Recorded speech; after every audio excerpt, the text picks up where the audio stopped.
He thought I'd break. He thought I'd cry, beg, and fall apart like every other woman he'd fooled before.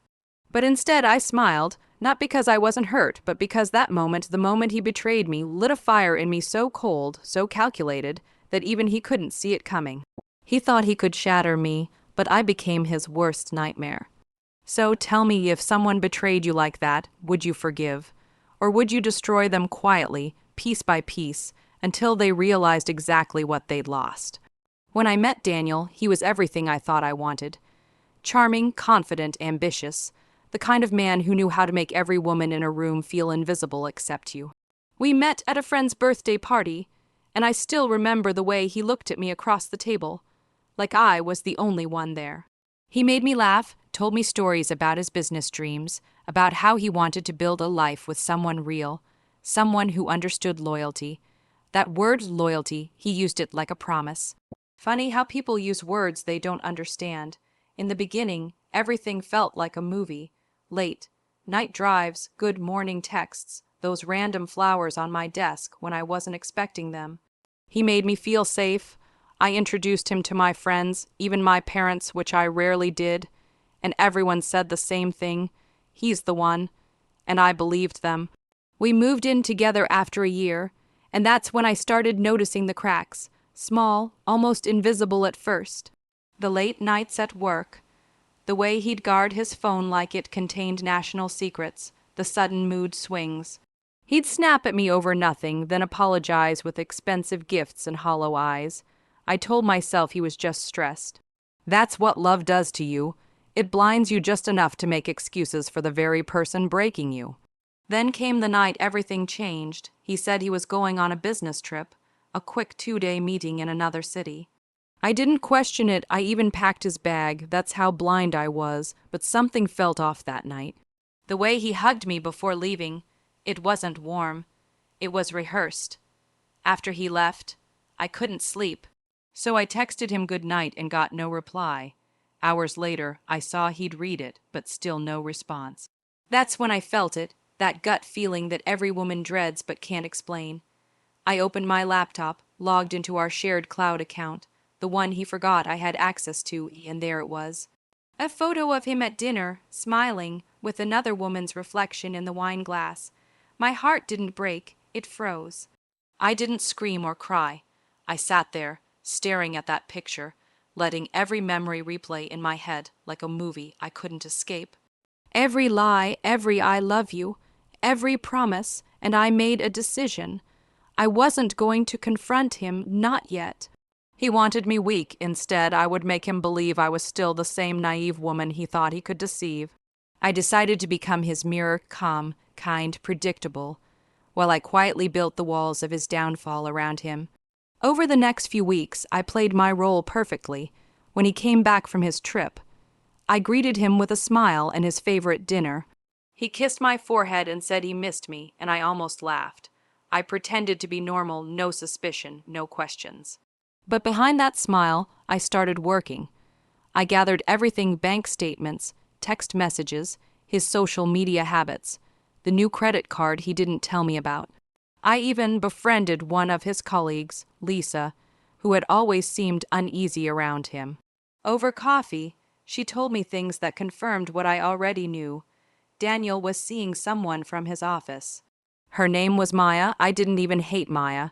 She was just another piece in his game, but I did feel something powerful: control.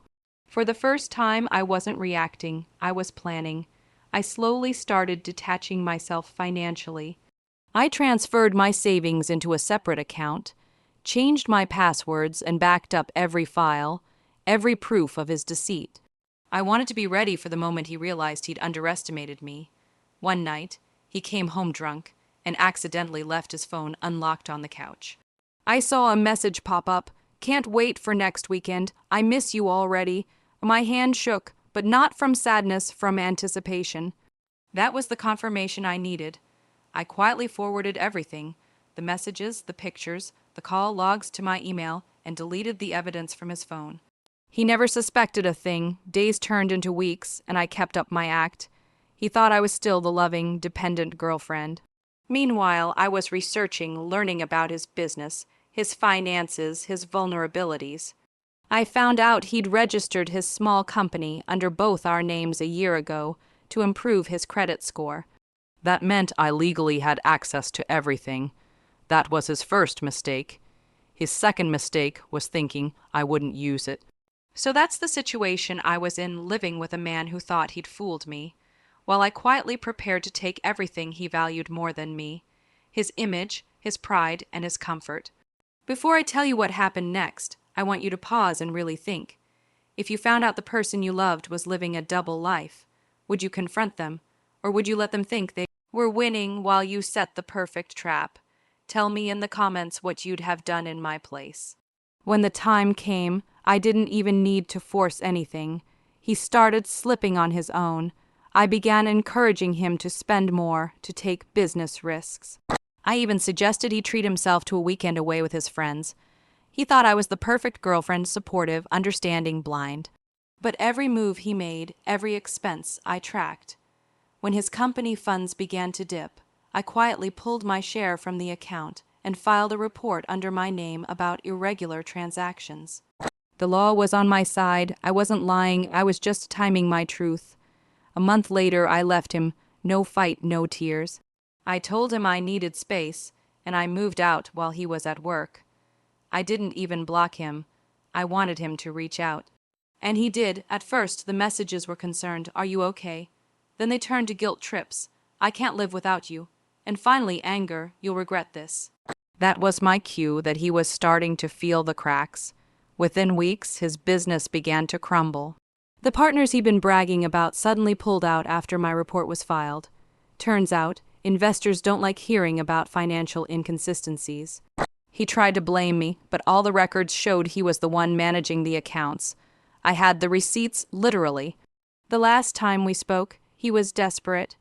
He called me, his voice trembling, asking if we could talk things through. I agreed to meet him, not because I cared, but because I wanted to see the look in his eyes when he realized I wasn't his victim anymore. We met at a cafe where we'd once spent hours dreaming about our future. He looked exhausted, dark circles under his eyes, unshaven, broken. The confidence that once filled every room he entered was gone. He tried to hold my hand, and I pulled back. "You played me," I said quietly. He looked down, then mumbled something about mistakes and forgiveness. I told him I had already forgiven him, but that didn't mean I'd forgotten. Then I stood up, left him with the bill, and walked away. That was the last time I saw him. Months later, I heard through mutual friends that he'd lost almost everything. His company went under, Maya left him, and he moved back in with his parents. Meanwhile, I got a new job, my own apartment, and a peace I hadn't felt in years. The best part, he still doesn't know how much I had to do with it. He thinks his bad luck caught up with him. And maybe it did, I just gave it a little push. Sometimes I think back to that night when I saw the photo, the reflection of that woman in the wine glass. I used to think that moment broke me, but now I realize it built me. It taught me that silence can be the loudest revenge. You don't have to scream or destroy someone to ruin them. You just have to stop giving them the power to affect you. I didn't destroy him out of hatred. I did it to reclaim myself. I've learned that people like Daniel never really change. They move from one heart to another, feeding on trust until they're caught. But what they can't handle is being outsmarted. He thought I'd cry, maybe beg for answers. Instead, I turned his own lies into the trap he fell into. That's the part that satisfies me most, not his downfall, but the fact that I didn't have to lift a finger in anger. I just let him walk into his own consequences. Now, when people ask me about my past, I don't tell them the whole story. I just say he thought I'd break, and that's enough because the truth is I did break, just not in the way he expected. I broke free. I broke from the version of myself that tolerated lies and manipulation, and the woman I became afterward.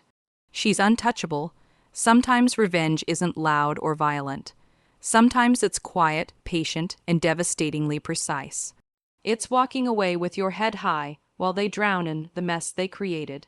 It's knowing you could destroy them, but choosing instead to let life do it for you, with your fingerprints nowhere to be found. So, tell me, was I wrong for doing what I did? for letting him fall without helping him back up. Some might say it was cruel. But tell me, what mercy do you owe someone who never thought twice about breaking you? If you've ever been betrayed like that, you know what it feels like to lose yourself. But take it from me, you can rebuild. You can rise quietly, and when you do, you'll realize that revenge isn't about hurting them. It's about proving to yourself that they no longer control your story, like this video if you were on my side. Subscribe for more stories like this, real, raw, and personal, and share your thoughts in the comments. Would you have forgiven him, or would you have done exactly what I did? I'll see you all in the next story.